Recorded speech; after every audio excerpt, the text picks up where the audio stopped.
rounds. And then, yeah, then I'll turn it over to Dr. Hannick. And those of you who are here, if you want to ask her like a question about something that she said during her presentation, you'll have the opportunity to do so at the end of this. So keep that in mind, make a mental note of your questions as she's given her presentation, but I'm gonna hand it over to Megan for biweekly rounds.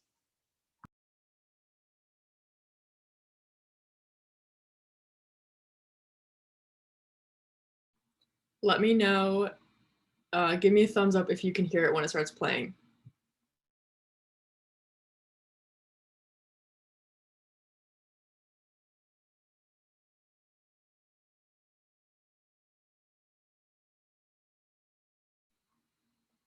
Hey BMSA, my name is Megan Giles and I'm the media chair. Welcome to our 5th general meeting, and if you haven't already, make sure you're following us on all social media at BMSA_BU.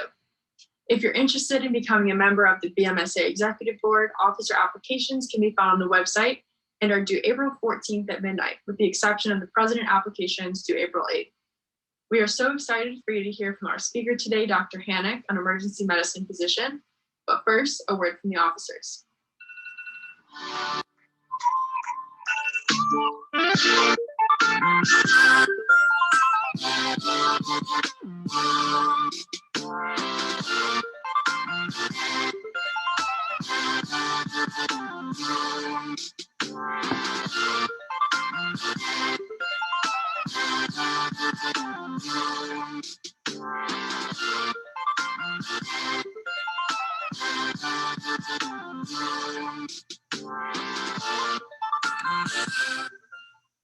Hi everyone, welcome back to another general meeting. My name is Delaney Shue and I'm BMSA's current president for this school year. Just a quick reminder to be sure to get in your 50 points for the semester, 10 of those coming from service events and 10 of those coming from academic workshops. The other 30 can come from anything you want. Be sure to pay close attention to our speaker who's taking their time to come speak to us tonight, and enjoy the meeting. Hi everyone, I'm Sarah, this year's service chair. I want to remind everyone that you need 10 service points this semester to get active status. There are plenty of opportunities to get points, so make sure to check out the sign-up form for more information. Hello everyone, my name is Aman Patel. I'm the research and internship chair for you this semester. For the next 2 weeks, we have lots of new workshops planned for you. We have the Pharmacology 101 workshop on the 5th and 9th of April. And a new workshop that we have is Scholarships for Medical School, where you can learn more about how you can finance your medical school education. This will be on the 7th of April, this Wednesday. We have the Medical Mysteries workshop on the 12th and 16th of April. And we have another new workshop called What to Know About Medical School. So things and details about medical school you should know before you apply and you decide which medical school to attend. This will be on the 14th of April. I hope everyone has a wonderful week. Hey guys, my name is April Thomas. I'm the current treasurer for BMSA. I just wanted to let you know that we are currently looking for a new treasurer for BMSA. If you're interested in this position and want to know more, you can either contact me or fill out the BMSA treasurer interest form. You can find it in last week's weekly email that was sent out. Please fill out this form by April 9th, that is this Friday, by 11:59 p.m. You will know by April 11th if you will be moving forward with an interview. Thank you guys so much.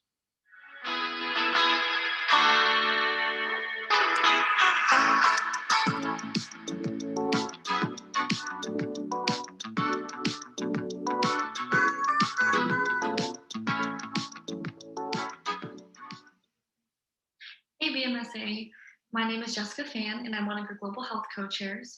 So I'm here to talk about some of the events we have coming up in the next couple of weeks. First off, we have clinical skills, which will be actually on April 9th and the 16th.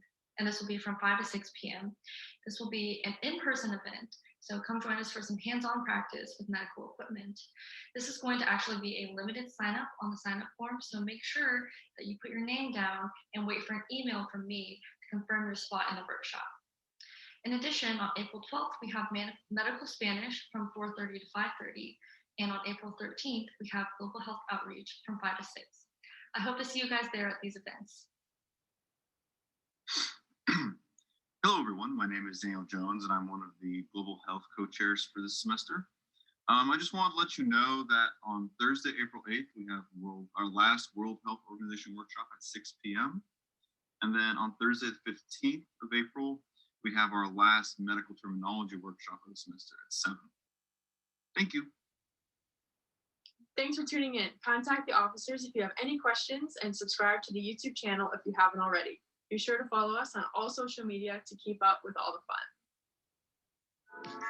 Yeah, I'm such a vessel. Oh, I'm such a shit. I'll tell you the truth. I only like my dog.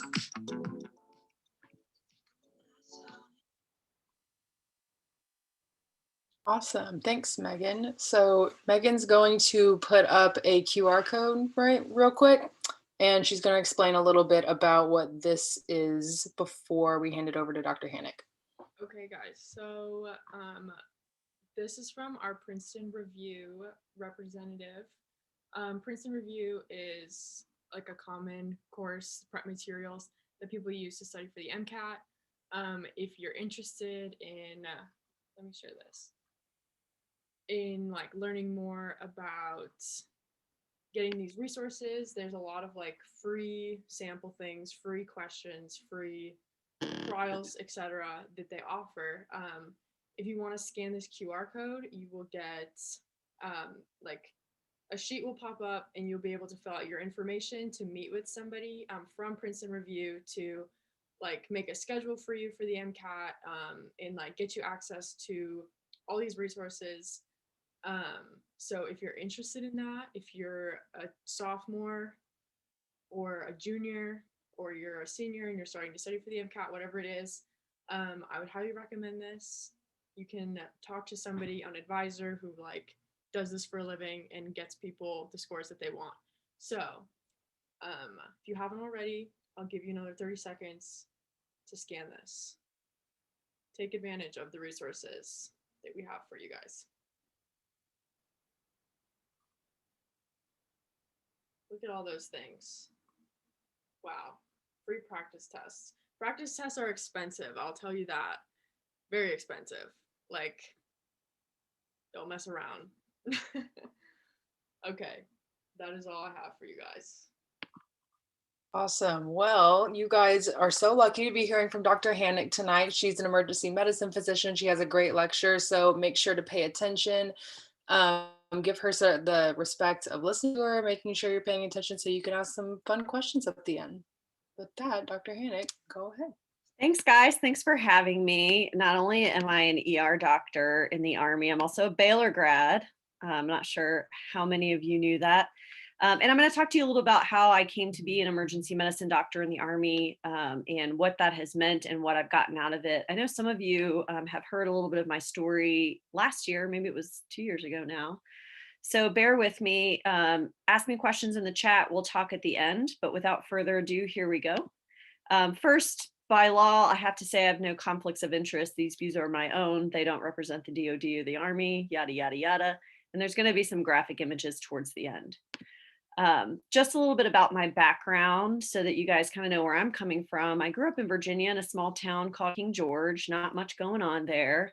Didn't really know what I wanted to do with my life, kind of thought I wanted to do science, but really as a high school student, I was mostly interested in things like marine biology and petting dolphins and whatnot. And then somehow, super randomly, I visited Texas with a friend of mine and was like, dang, that place is cool. So wound up at Baylor University, really by a stroke of luck. I will sadly admit that I actually wanted to go to Texas A&M, but it didn't work out. Thankfully, I wound up at Baylor. So when I got to Baylor, I was doing the pre-med program, really mostly because I didn't know what I wanted to do and it sounded cool and all the cool kids were doing it. And the other options were like the business school, which didn't sound fun at all. So I was doing the same thing you guys are doing in the pre-med program there, and eventually really felt like maybe this is what I want to do, but spent a while sorting that out. So if you're not sure, it's okay. I thought for the first couple of years that I wanted to be a veterinarian while I was there, interned for a vet for a summer, and then realized this was not for me. I can't stand animals being hurt and suffering. People doesn't seem to bother me somehow, but animals I can't do. So I was doing the pre-med program at Baylor, and my freshman year, September 11th happened, which you guys may not remember vividly, but it was a big deal. I was actually walking to class that day. I had an exam, And there was these grumblings about something going on the East Coast. Something was happening, but no one really knew. At that point in time, we all had cell phones, but it wasn't like it is today, where you had instant access to things, instant access to the news. But slowly over the course of the day, we started getting this information that the Twin Towers had been bombed and the Pentagon was hit, and this thing that was happening in Florida. And it was this huge, huge event that was unfolding over the day. And I remember the feelings of that day, which were mostly things like fear and rage and uncertainty, and just the feeling of how could this happen, and what does this mean for us and for life moving forward. And wrapped up in that was a little bit of a sense of thinking about wanting to do something in the military. I had come from a town that had a Navy influence there. It was next to a Navy installation, and I had done JRTC in high school. So it was something I was familiar with and sort of thought that I wanted to do, but hadn't been able to commit to yet, until this point when I really started thinking this might be something I want to do. But ultimately I didn't. I continued on with my undergrad career. But meantime, this gentleman, whose name is Nick Mason, was still in high school at the time, about to graduate, and he elected to enlist in the Virginia Army National Guard. This is significant because Nick and I were very good friends in high school. He lived down the street from me. We went to sporting events together. This is us at my senior homecoming, his junior homecoming. And he had made the sacrifice, even as a 17-year-old in high school, to enlist in the Virginia Army National Guard. And after graduating from high school, went on to Virginia Tech for his undergrad training. But shortly thereafter was activated by the Virginia Army National Guard and went to war in Iraq. So I was still in school at the time, and fast forward a few years to December 23rd, 2004. I had just done the Baylor Maastricht program. I don't know if that still goes on there.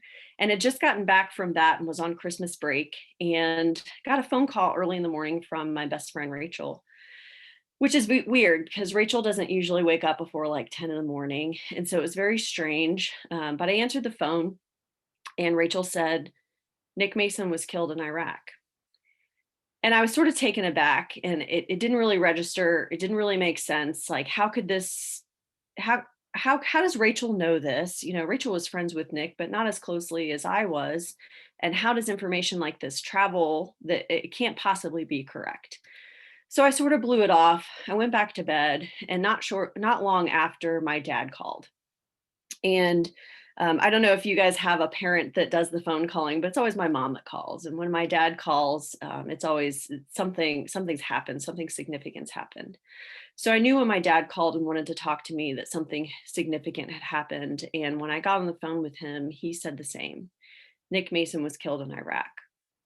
And then it started sinking in that this really was happening and this was real.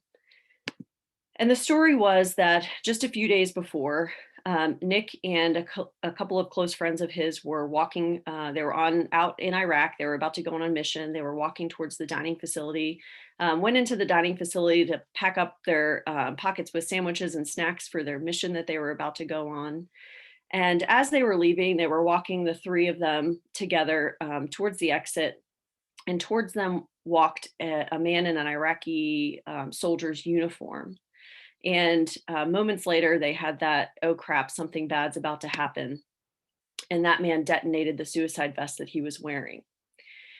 At the time, this was one of the biggest event of its kind thus far in the war. It was an event that killed multiple service members, civilians, and wounded dozens upon dozens of other service members.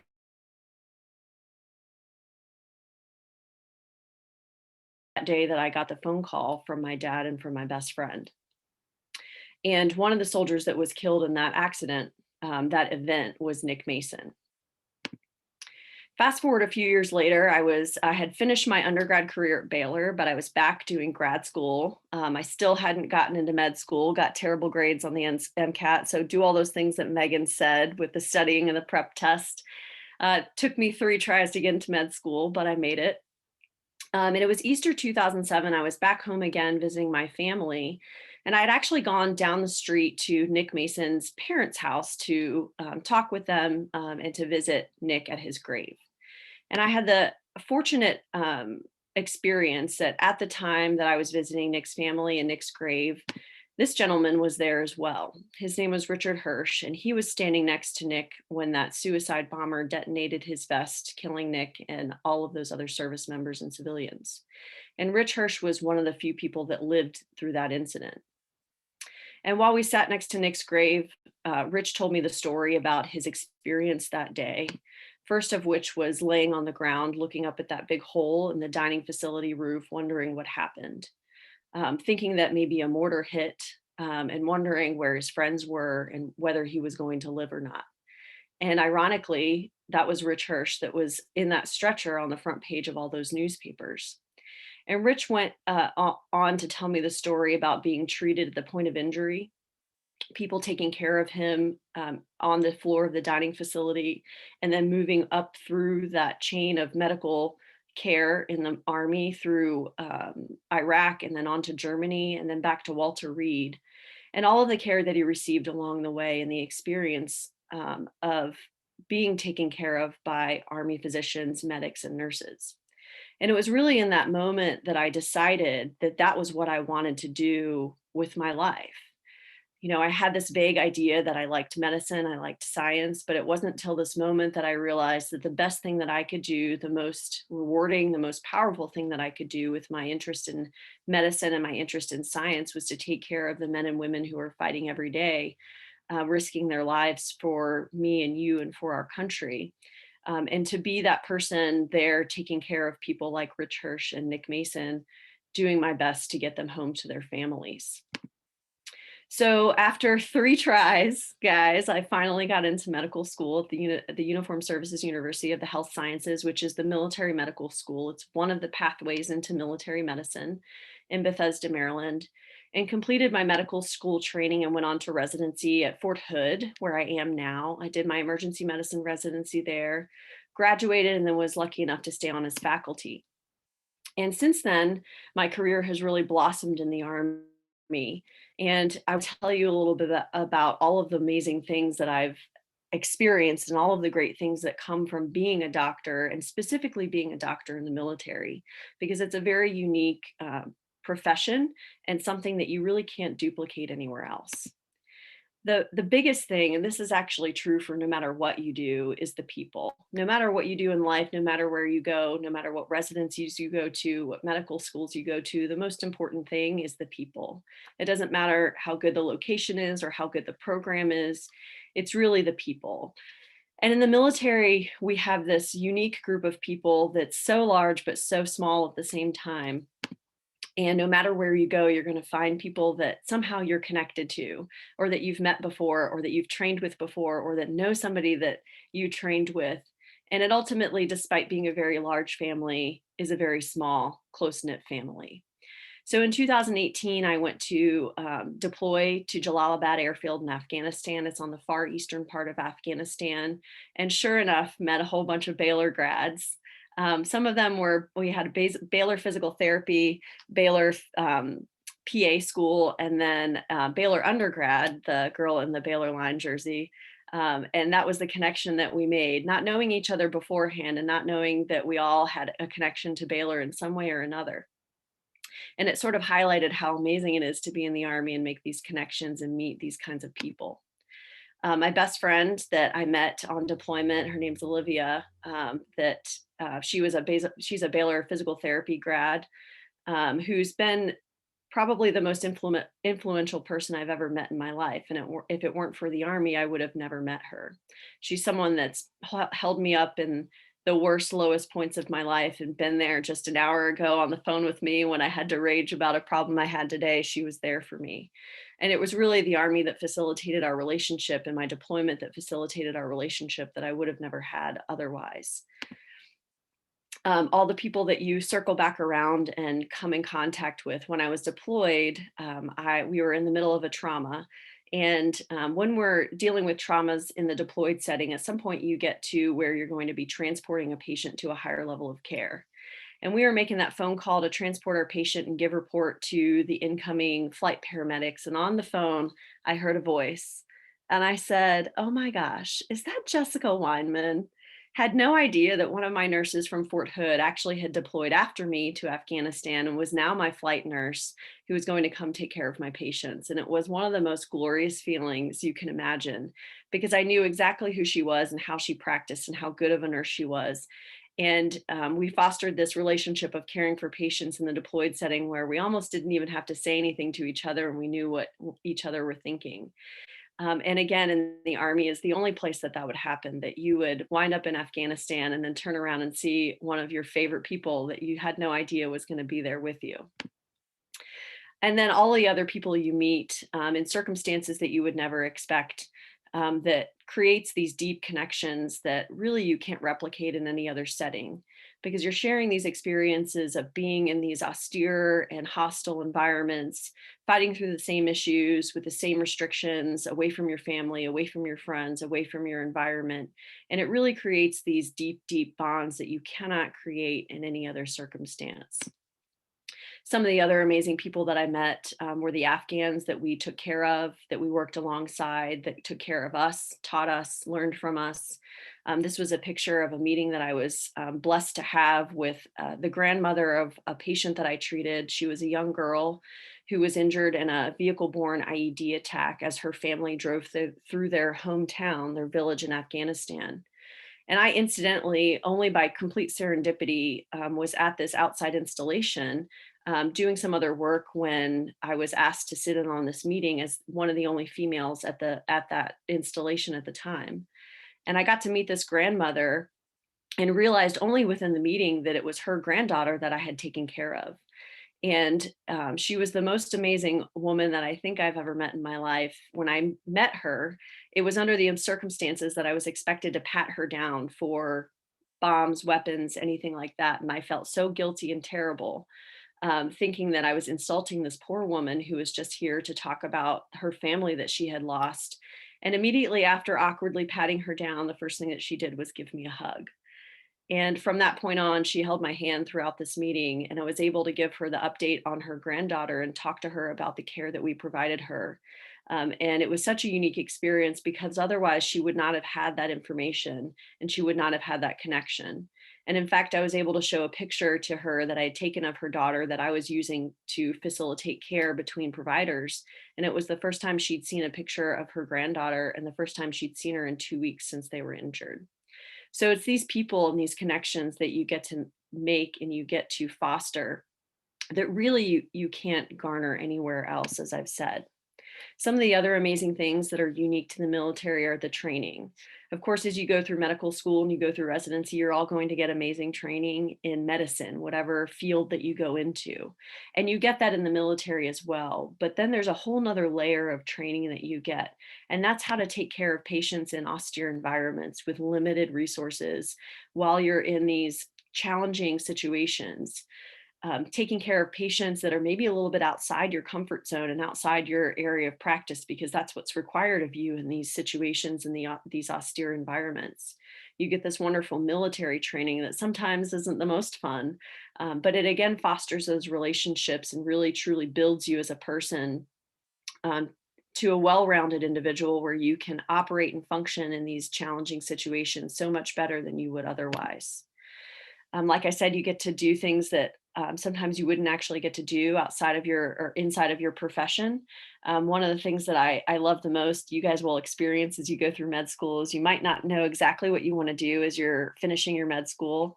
I was pretty sure I wanted to do general surgery, trauma surgery, before I then figured out that I really wanted to do emergency medicine, and then thought I wanted to do surgery and then emergency medicine. Finally, I decided on emergency medicine, but I still loved surgery. And one of the things that I got to do because I'm in the Army on deployment was to be a first assist on all of our traumas that we took care of in Afghanistan. And it's really tremendous because not only does that give you that additional experience, but it also informs your own practice and makes you better at the things you do, and allows you to take care of your patients better because you understand your colleagues and what they're doing and the challenges they face when they take care of the patients you send to them. So I had many unique training opportunities on deployment. This is myself and our orthopedic surgeon doing opening up a patient's knee who had had a fragment wound with a metallic fragment inside of his knee, something that I wouldn't have never gotten to do outside of the military in my profession as emergency medicine physician. And it was a really tremendously rewarding experience because it took me from the initial evaluation of a patient where I saw him initially, diagnosed him with this problem, and then got to take that through all the way to the end, take him to the operating room, treating him, and then treating him post-operatively, along with my best friend Olivia in physical therapy as he recovered from his wounds. One of the other amazing things is the mentorship opportunities that you get, both to be mentored and to mentor. There are amazing opportunities to teach both in the academic setting as what I do as a faculty member at a residency program, but also to the medics who are working for you and alongside you and in your treatment teams, your nurses that are alongside you, and other trainees like physician assistant students that work alongside us as well. And it's really quite rewarding to help them develop their skills to become better practitioners in their own right. And it really is a rewarding experience and makes you better at your job as well. We had some amazing training opportunities. This is one of my favorite things to do, is to train medics. This is us doing some point of care training under red light only, because most of the missions that we do these days are at night. And a lot of the care that's provided to patients is in the dark or under red light only. Not only that, but you get to meet people that you can help along in their own medical career. These are two gentlemen that I met on deployment who were both tactical medics at the time, but both with aspirations to go to medical school. One of whom, the one on the left, is now a second-year medical student at Uniformed Services University, but at the time was applying to medical school. And we were able to help him through that application process, proofing his personal statement, making sure his questions were on point, and prepping him for his interview for medical school when he got there. So it's really tremendously rewarding because it gives you so much more opportunities to give back to people and to help them get to where you are when that's their dream and aspiration. Then we have all the fun. So you'll never imagine the things that you get to do in the military. There I was on deployment taking care of patients, and all of a sudden I was at this outpost shooting 50 cals and throwing grenades and things like that. And that may sound scary to you, you don't have to do it, but if it's interesting to you, you get to do a lot of fun things. Because you have those unique opportunities in the military that you don't get anywhere else. Riding in helicopters, riding in the back of C-130s, and doing all sorts of dive school and amazing things that you couldn't imagine. Humanitarian medicine, and the sky is the limit with that. This is me making a chocolate cream pie by request on deployment. We did a lot of baking in what we called our easy bake oven. We had this tiny little convection oven and made anything from peach cobbler to pecan pie to cheesecake. And then by request, at some point, we were making chocolate cream pie, which was a huge success, by the way. And again, the people are really what create the fun. This is one of my good friends now. Her name's Amy. She's a social worker. We were just talking last week, saying that we all needed to have an Afghanistan reunion because we missed each other so much. The leadership is another thing that you get the opportunity to not only learn, but to practice. It's something that you guys are going to do, you're already doing. Those of you who are president, treasurer, secretary, vice president, you're already in these leadership positions, but you really get the opportunity to hone that skill in the military, because oftentimes you're put into leadership positions somewhat unexpectedly. And you get that training and you get those opportunities to expand that. And it's really tremendous for your ongoing career as a doctor, because you get to climb the ladder in a way that you wouldn't otherwise in the civilian sector. You get a lot of, again, mentorship and leadership opportunities. This was one of our medics who was re-enlisting in the military and asked me to re-enlist her, which was a tremendous honor for me that she entrusted me to do that for her. And again, randomly meeting my medics from Fort Hood that showed up in Afghanistan unexpectedly, and the leadership opportunities and the connections that you get to make therein. And then the challenges. You guys know life of challenges in medical school, undergrad, and residency. It's going to seem never ending. And on top of that, in the military, you get even more unique challenges that you sometimes can't predict. Some of those are the experiences that I had in Afghanistan, taking care of children unexpectedly who were victims of these vehicle-borne and IED attacks, and having to figure out how to care for them in a setting that they weren't eligible for care in our system, but we had to find them good care somewhere in Afghanistan. And the barriers to care that are there with both language and access and transportation, and even the level of care that's available in places like Afghanistan. And these unique challenges really stretch you in those leadership roles and in those training roles that you've experienced to really, again, make you a better doctor overall for when you come back. This was another incident where we were caring for a pregnant patient. Again, you go on deployment, you think you're going to take care of a lot of dudes that shoot guns all the time, and you wind up taking care of civilians who are incidentally injured. This was a pregnant patient that was also with her son in an IED attack, who sustained a significant head injury.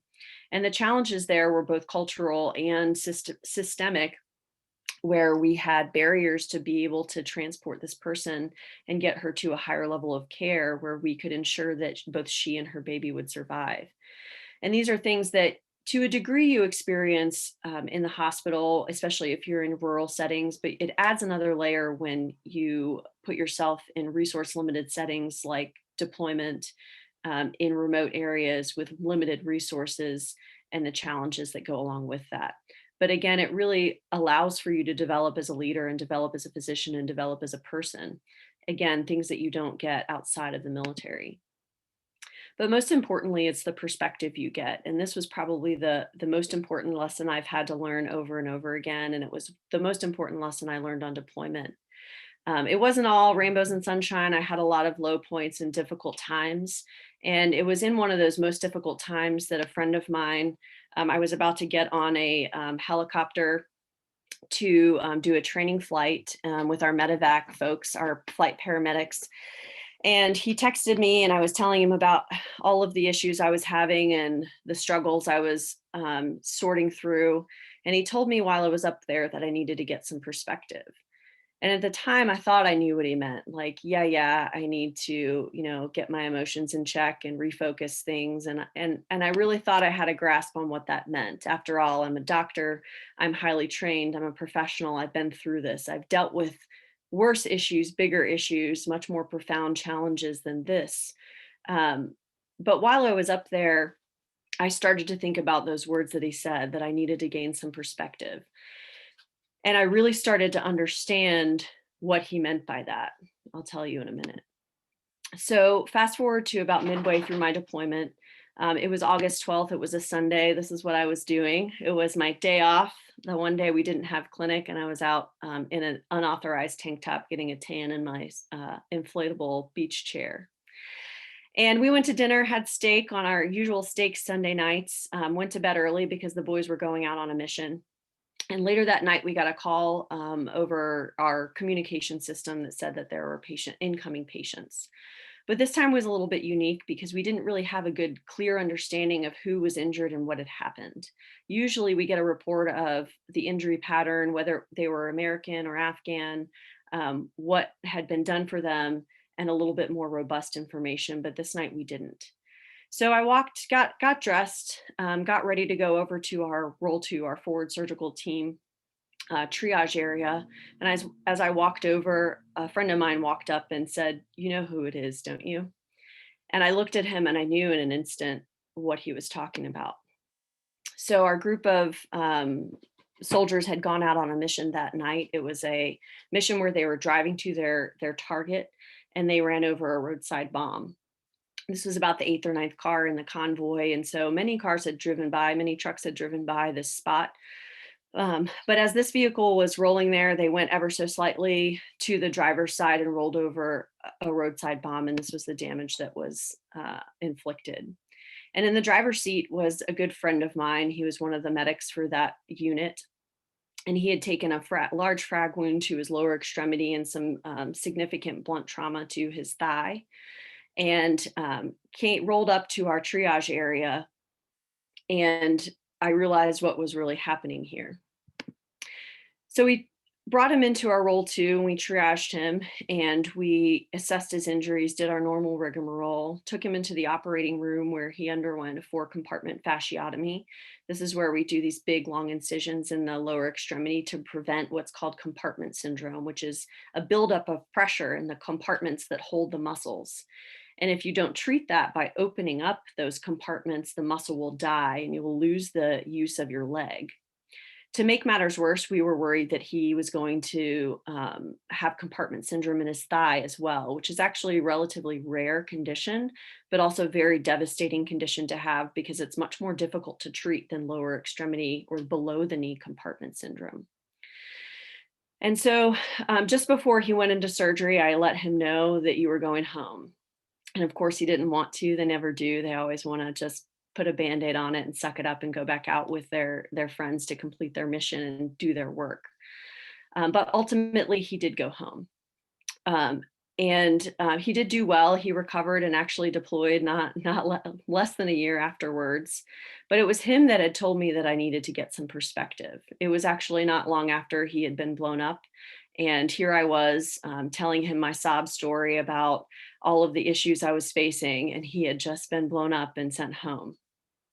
And so it was really on that flight that I started understanding that I was missing it. I was missing the point. I was missing the lesson, and I was missing the perspective that I really needed to gain. So after we sent him home, I had to get back to work. The rest of his team were injured as well. They all had TBIs and injuries, traumatic brain injuries of sorts. And so I had to pack up all my emotions after that evening of my friend being injured and having to care for him and to take care of the rest of the team. And in the coming days and weeks, we had to do that over and over and over again. More and more people that I knew, that I cared for, that I loved, came in injured, blown up, shot, and we had to take them to the operating room, fix them up, patch them up, and send them home and hope that they did well. And fast forward many months later, it was finally my turn to go home. So I boarded a flight to Ireland and then to Fort Bliss, Texas, landed in the middle of the night, deplaned in the middle of a giant tarmac with no fanfare, no flags, no parade, no fireworks, walked into an empty building where some guy I never met said, "Welcome home," and sent us on to our barracks. And shortly thereafter, I made my way back to Fort Hood and back to work. Once I got back to Fort Hood, the chief of our department called me into his office and he said, "Hey, I got some bad news. You need to go to Fort Leonard Wood, Missouri, we call it Fort Lost in the Woods, to backfill them because they're short-staffed." I had just gotten back from deployment. I was in the middle of issues in my marriage. I was just settling back into my practice. I was trying to get my feet under me as a faculty member, and now I had to go away again to a place I didn't want to go, to do things I didn't want to do, to work at a hospital that I never intended to work at, and I didn't really have a choice. So once I got there, I realized it wasn't so bad at all. And ironically, while I was there, I saw a Facebook post from a friend of a friend of a friend that had a picture of this. And it clicked for me in an instant that I was at Fort Leonard Wood, Missouri, where combat engineers do their training when they initially come into the Army. So I walked down to this memorial that has 3 pillars that have all the names of all the people who were killed in the global war on terrorism who were combat engineers. And I walked up to that, and there was Sergeant Nicholas Mason's name. And it was in that moment that I realized exactly what my friend had been telling me about getting perspective that I was missing. Through all these struggles and all these issues and all these challenges that I had faced, and all the dark times and the low times and the times that I didn't know if this was for me anymore or that I'd made the right choices in my life, I realized that all of those things that I wanted to do, all of those, the inspiration that I had sitting next to Nick Mason's grave back in 2007 had been realized. That I had gotten to do exactly what I had set out to do, which was to take care of the men and women who are risking their lives day in and day out for you and me and for our country. And I realized in that moment that I had been living through the luckiest dream that I could imagine, and everything that I wanted to do, I had gotten to do. So I went home from Fort Leonard Wood. Actually, while I was still at Fort Leonard Wood, I was lucky enough to get an invitation, or let me backtrack. While I was at Fort Leonard Wood, that soldier who was injured received the Purple Heart for the injuries he had sustained, and many other people on that mission and on that deployment received awards for all of the heroic things they had done. And one of those was this gentleman, and I was lucky enough to be invited to his awards ceremony. He had received the Silver Star, which is the second highest award, the second, third highest award you can get in the military for heroism on deployment. And again, it became clear to me that I had made sure that these men and women were safe when they were injured. This was one of the gentlemen that I took care of that night who wasn't so severely injured, but was severely injured enough that he needed to stand down for a week, and that I needed to care for him and provide him attention, if not medical, but otherwise, in order to ensure that he was able to carry on with his mission. And this was the team, some of the most amazing humans I've ever met, people that made sacrifices every single day and do so day in and day out. Every couple of months, they go on these deployments away from their families, fighting for me and you. And really after that, every day since, I've thought about the perspective that I gained on that deployment and how profound my career has been, and how lucky I have been to be able to care for the people that I've been able to care for, all because I decided that one day, sitting next to Nick Mason's grave, that I was going to join the Army and be an ER doctor. So that's kind of my story of how I got here and what it's meant to me to be a doctor in the military. Here's my email address. I'm happy to answer questions for you guys about being competitive in medical school, being competitive in residency. If you're interested in the military, you don't have to be. I'll talk to you either way, whether that's the Army or not, and the other lessons and challenges that I've had in the military thus far. It's not all pretty. Hopefully you guys know by now that being a doctor in general isn't always perfect and great and rainbows and sunshine. It's a lot of difficult days and nights and long hours, and sometimes not a lot of reward, but overall it's rewarding. And if you maintain that perspective, that's really the biggest reward you can get out of it. So I'll take your questions now, if you have any, or I think we had some pre-written questions. We do. I'm going to ask a few of the pre-written questions, and then Yeah. you guys, if you can think of, or if you don't want to unmute yourself and ask them out loud, which we'd probably prefer, you can always go ahead and ask or type your question in the chat and we can answer them that way. But I'm going to start with one of these that was submitted through our Google form, but how different is it to go into Army medicine versus a traditional emergency medicine path not through the Army? So in general, it's actually not that different. And that's true for medical school and residency. In the Army or Navy or Air Force versus the civilian sector, we're all governed by the same academic bodies that mandate that we meet certain milestones and we have certain academic requirements. So for that reason, it's largely the same. The training and the training requirements are the same.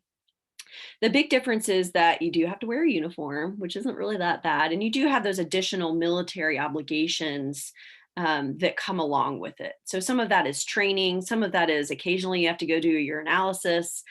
Some of that is that occasionally you have to take a physical fitness test. But while you're in residency, you're largely protected from a lot of that. So you're in a training situation, so you're non-deployable. But you do have to do a lot of the other box checking Army standards that everyone else has to do. In general, the focus is that you are training to be a doctor, and that's your number one priority. So we try to do our best to kind of shield a lot of the stuff so that you can focus on that, but you do have some military obligations. Awesome, thank you. So for the second question, what does your schedule currently look like as an emergency medicine physician, and how have you balanced that with your personal life? Oh man, well, I will tell you that I'm terrible at balancing that. That's actually probably the biggest challenge for physicians, I think, in general, is balancing your work and home life. And admittedly, I'm terrible at it.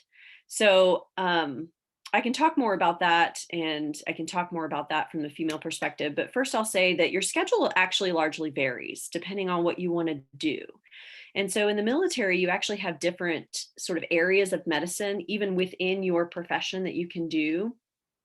So for me as an emergency medicine physician, I can do academics, which is largely what I'm doing right now. I work as a faculty member at a residency program, so I'm in an academic pathway. There's also just the clinical pathway where your main job is to work shifts. Occasionally you'll have extra duties, but they're minimal extra duties. And your main thing is that you work shifts. Then there's the operations side of the house, ED operations, where you're more involved with the administrative logistics of the emergency department. And I also do that because I kind of like them both. You don't have to pick one and stay with it. You can move through these, which is actually the beauty of the military, that you get to do that. So there's the ED operations side of the house where I work as the medical director, kind of overseeing how things function in the emergency department. Then in the military, you can also be a what's called a battalion or a brigade surgeon, where you're not working in the hospital, but you're working out with a unit, usually in a clinic. Even if you're an ER doctor, you can do some ER stuff, but you're largely the medical consultant for the unit. So that's a whole nother topic to talk about.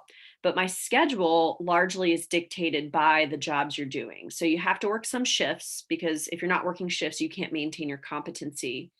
But the shifts, of course, in the emergency department vary. I'm fortunate enough that I get to fill out a shift request, a schedule request. And so I can balance that with my other duties.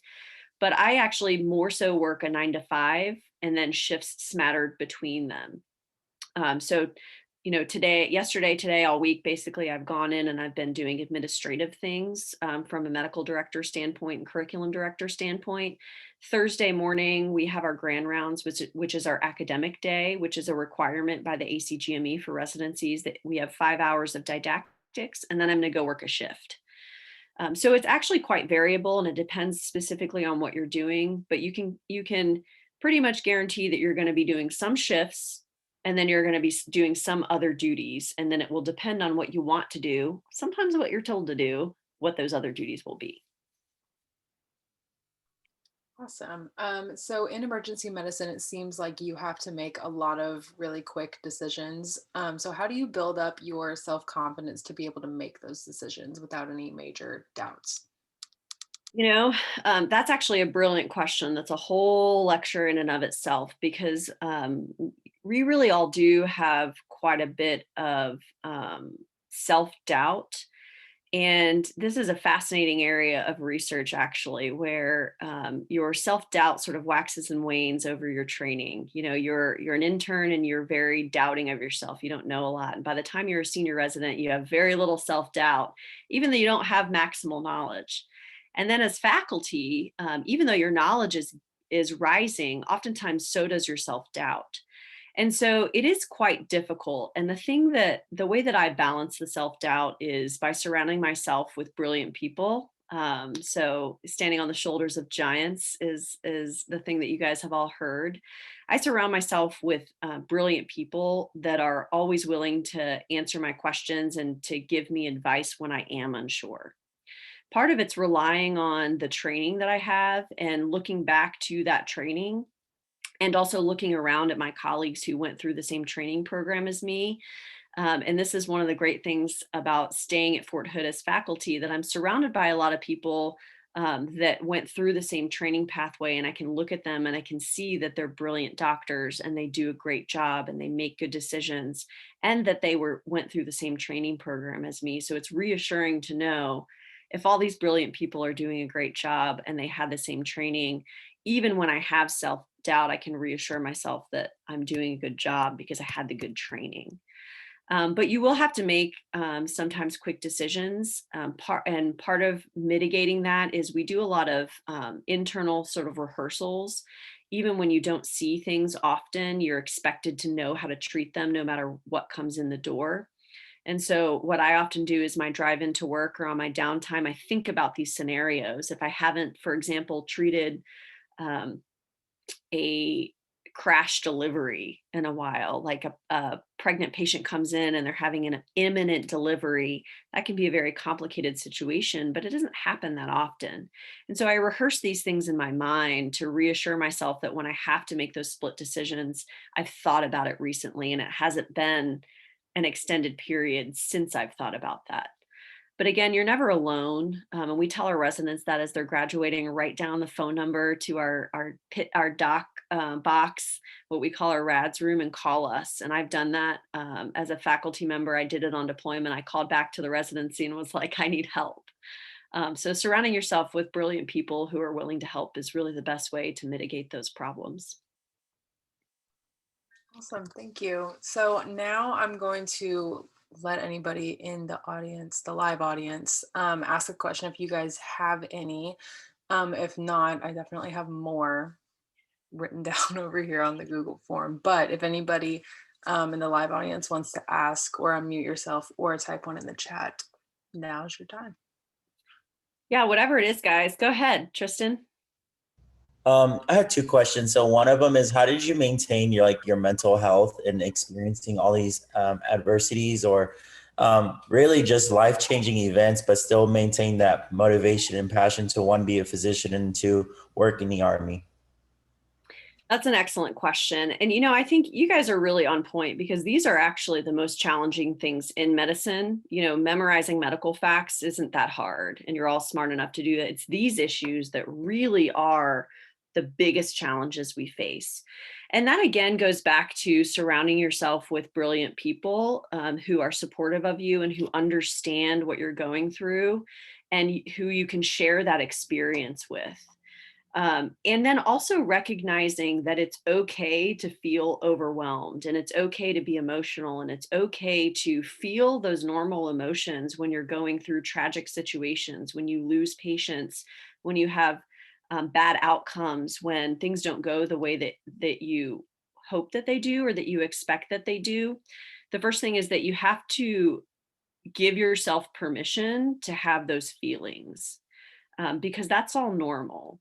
And it's something that I even tell my patients who are going through life struggles, that it's normal to feel depressed and down and upset. But then you have to share those feelings with someone else.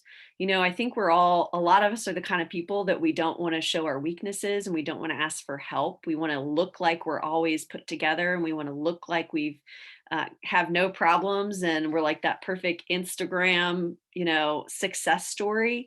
But it's really just not reality. And so you have to have the humility to be able to reach out to other people and to say, I'm struggling. I did that today. Like I said, just a few hours before this phone call, I had a long, rough day of some unexpected things. And I called my best friend, Olivia, and I just let it all out. And she's the kind of person that I know will give me good, honest, but supportive feedback. And I think that's the biggest thing. You have to give yourself permission to feel the feelings, give yourself permission to reach out and to get help. And then have somebody somewhere, whether it's a friend or a counselor, that you can access, that you can share those feelings with and get advice from and get an outside perspective from. It's a great question. You guys are like next level over here. What else? Go ahead. I also just had a question. If you knew anything about the HPSP scholarship for going into medical school and wanting to join the military, what is your viewpoint on that? Yeah, so there's two pathways into military medicine. One of them is what I did, which is Uniformed Services University, which is the military med school, which again is a med school just like any other med school, with the added level of some military training and wearing a uniform, but same requirements as any other medical school in the United States, and same application process as all the other medical schools outside of Texas. And then there's the HPSP program, which is a scholarship program where you're going to a civilian medical school, but you're basically in a reserve status, and that's being paid for by the Army or the Air Force or the Navy. And so basically what happens is, you can make contact and we can give the information for the recruiters, or you can email me and I can get you in touch with them after. Make contact with them to get all of your ducks in a row prior to your application to med school. And then once you're accepted to a med school, you can go into this HPSP route where you essentially commission into sort of a reserve status in the military. And then they're not only going to pay for your medical school, but they're also going to give you a stipend to basically live off of and to pay your medical school expenses like books and stethoscopes and reflex hammers and things like that. Once you finish your medical school, you will then commission as an active duty captain to go on to residency. So long as you're not necessarily guaranteed a residency, you still have to apply. Just like medical school, you apply for residency and it's a competitive environment. So you'll go on to residency as a captain, and then you'll have a minimum of 4 years to pay back, though that can be longer depending on how long your residency is. So that payback of 4 years starts after you finish your residency. So if you go into emergency medicine, you'll have a 3-year residency, and then you'll start your 4-year payback. And once your 4 years is up, you can get out or you can stay in. It's totally up to you. The Uniformed Services University route, you're an actual active duty service member while you're in medical school. So you're getting paid as a Army second lieutenant and all the benefits that go along with that. But then your commitment is 7 years minimum after you finish residency. So you go to emergency medicine, you do 3 years of residency, and then you have 7 years after that, which is really just the balance of having kind of made more money in medical school. You have to pay back more time. And we can talk way more about that. There obviously are a whole lot more details and layers to that and a lot more questions that usually come up. One thing that often comes up is, will the Army make you go into a certain specialty? And the answer is no. The Army doesn't want you doing things you don't want to do, because if we force you to go do something, you're not going to be great at it, right? We want you to do what you want to do. And so again, the application process for residency is basically identical to the civilian sector. You'll apply for residency, you'll interview with the residency, you rank us, we rank you, and then hopefully you get a 1-to-1 match into the specialty of your choice. Now, if you don't get into the specialty of your choice, there are different pathways that are potentially different from what you would do in the civilian sector. What other questions do you guys have?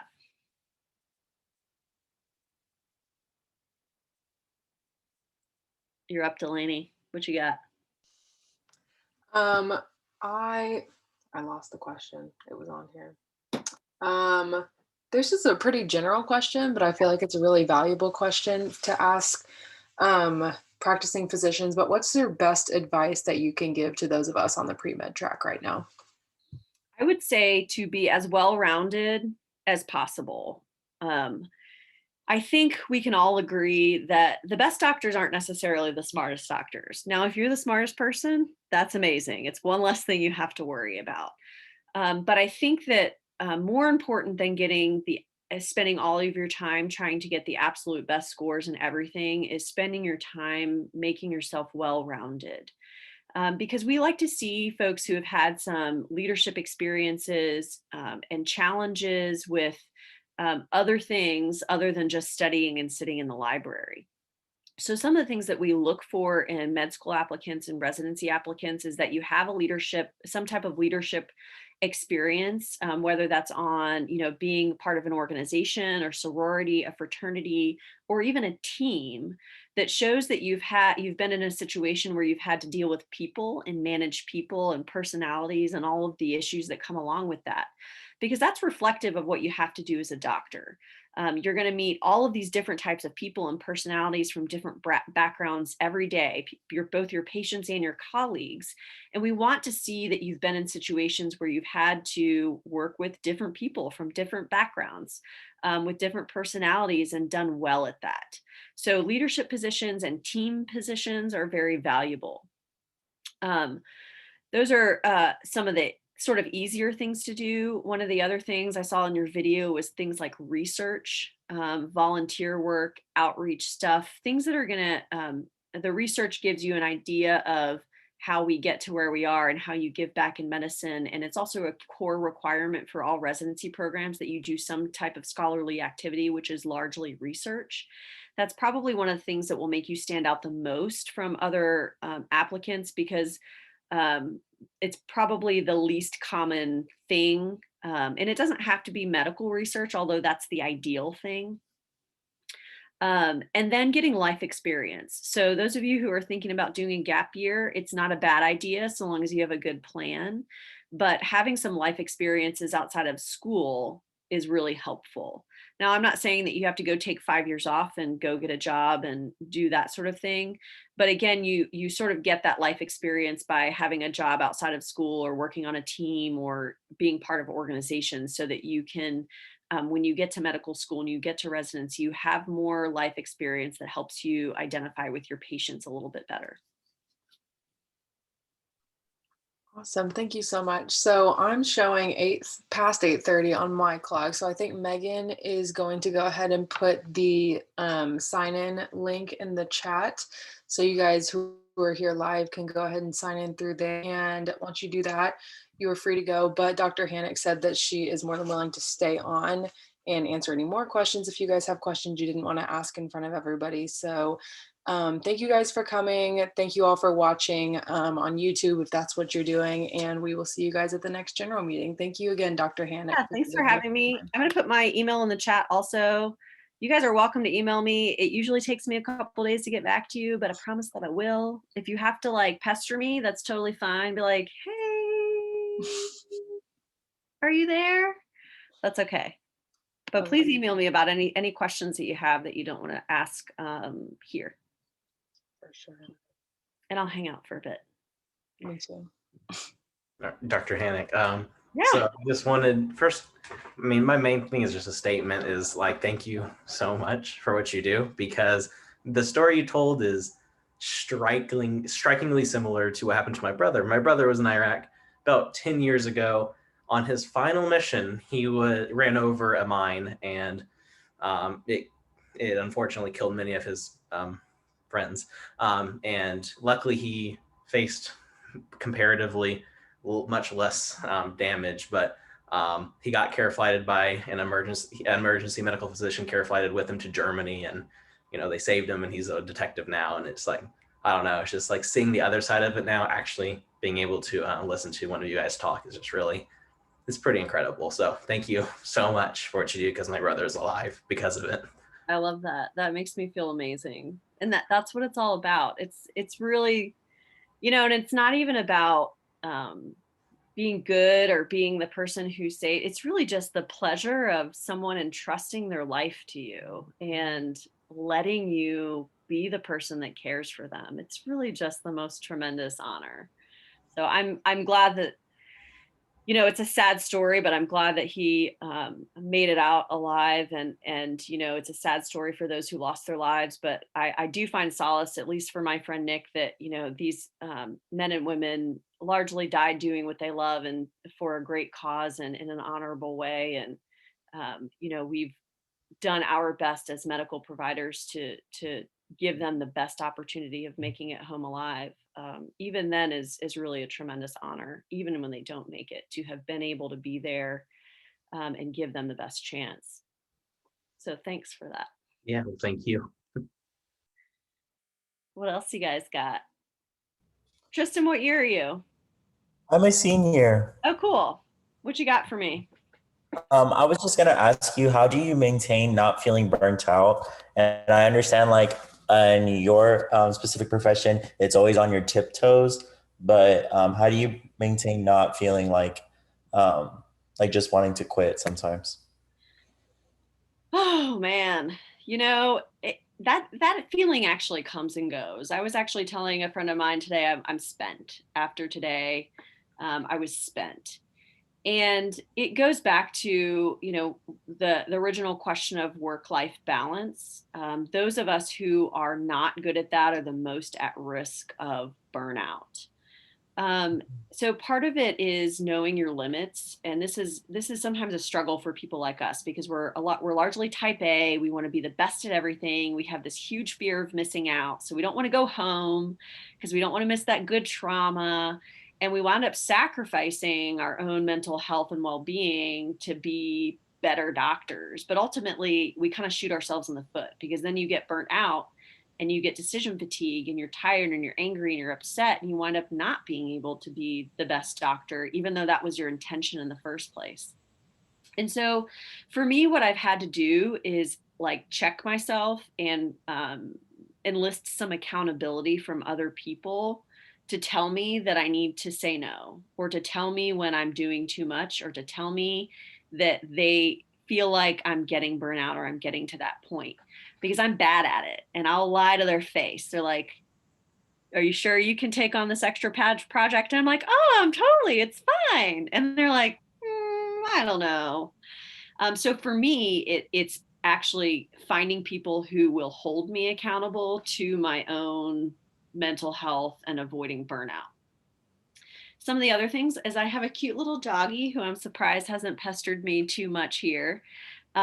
A lot of people, you just have to find your niche. I have colleagues who have scheduled vacation. Like, it doesn't matter what's going on. They're going to take a vacation. They're going to spend some time with their family. They're going to recharge. They're going to do those things. Exercise is a good one. Obviously, that's not my jam. I mean, I take the dog for a long walk every day, and I do enough exercise to be a good Army soldier. But you have to find your niche and find the thing that recharges you. And then you have to have that accountability, whether it's internal accountability, which I don't think a lot of us are great at, or external accountability. For me, I have to have external accountability. In fact, I remember it was probably 3 or 4 months after COVID hit last year, where our ER was, we weren't hit terribly bad from a patient load standpoint. It was actually a lot of administrative and planning and prepping for, the possibility of the bad things that could happen. And we were working 16 and 18-hour days sometimes. And one night I was on the phone with one of my mentors, one of the other faculty members who was faculty when I was a resident. And he just had to tell me, like, you're burning the candle at both ends and your time's almost up. And you need to take a break, and you need to stop, and you need to pull back, and you need to ask for help. Otherwise, you're not going to make it out of this unscathed. And it really took having someone with the courage to look in my face and say, stop, for me to actually listen and to reflect on that and to say, yeah, you know what, you're right. Because I would have never said it to myself.